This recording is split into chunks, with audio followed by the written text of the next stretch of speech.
Hey guys, in today's video I will tell you how much does Sonne Farms makes on YouTube. So if you wanna know, then watch the video till end and subscribe the channel to know how much your favorite YouTuber earns. First of all guys, how does YouTubers get paid? They get paid by placing ads on their videos. If they place more ads, they makes more money.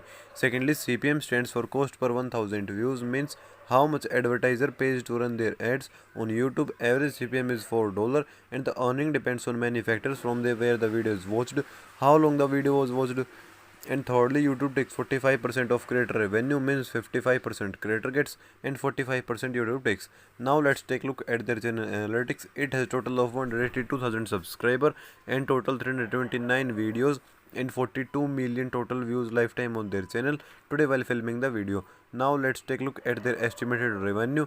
How much does it makes monthly annually from YouTube? This channel gets 3000 subscriber per month and over 2 million views per month. So according to it, if we multiply views with average $4 CPM, then the estimated monthly earning is $7,000, and multiplying monthly earning with 12 shows that they make around $90,000 per annum. So I hope you enjoyed the video. If you also want to learn how to make money on YouTube, then check out the link in the description to learn from scratch how to start and earn a decent amount and become a successful YouTuber. Thank you so much for watching the video.